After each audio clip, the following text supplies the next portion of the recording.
Hey everyone, this is Sensei Arthur here, and I just wanted to make a little quick video about perseverance. Now, it was the word of the month last month for January, and we had 4 weeks of lessons on it for the kids, and I'm pretty sure all your kids have either talked about it with you or you heard it and hopefully reviewed it with them.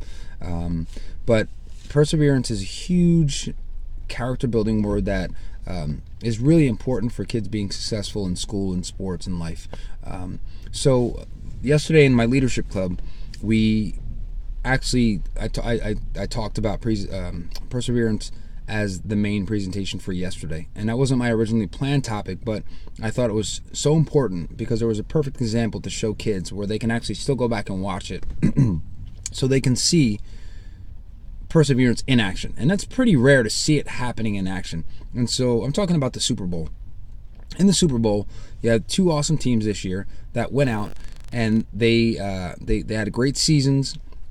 There was a lot of buzz around the Patriots and Tom Brady and the records they could break. And so there's this game that starts, and the Falcons defense comes out, and it's just awesome, right? And it holds the Patriots. It's stopping Tom Brady and his offense from going down the field. And then of course, halftime comes, they come back, and then in the third quarter they do something amazing. They break the comeback record for a Super Bowl. They have an amazing comeback. They break the the first quarterback to win 5 Super Bowls record for Tom Brady, and all these amazing things happen. But what I was pointing out to the leadership was not just the fact that there was a comeback, and it takes perseverance to have a comeback in the middle of a game. If you go back and look at body language, so in leadership we talk about things like body language and how to notice these things in people and how to be compassionate and help people who need it. If you're assisting a class or just in life, if your friend seems down, how to talk to them. But in this case, it was more about their body language being defeated. So if you look, when the Patriots start losing and you look at the players on the sidelines and when they're walking off the field, you can see the disappointment. And it looked like a team when they lose. And it felt like, and I've been there, I've been on teams, sports teams when I played, and you know that feeling, that look like, oh, that's it. They gave up. The game's over. And they're with so far behind that it's almost impossible to come back. Historically, technically, it was like historically based on history, it was not going to happen because the biggest comeback in the Super Bowl had only been 10 points, and that was only 3 times in history of the Super Bowl. So here you see these people looking defeated, their body language on the sidelines, they're disappointed, they're down. You can see it change.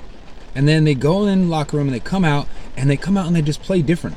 They were able to say, no, we're a Super Bowl team.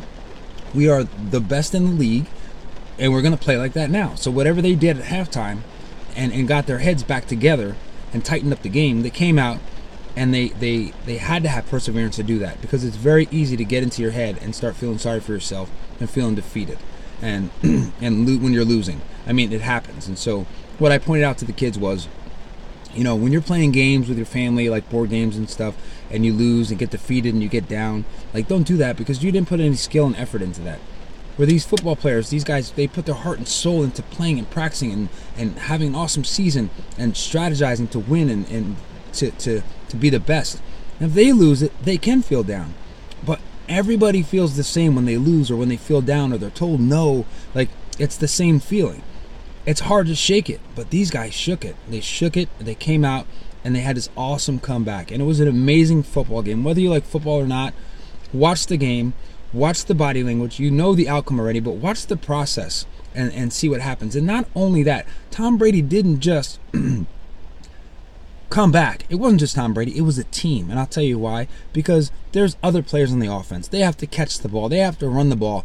He's the nucleus, but let me tell you, that's the nucleus of the offense.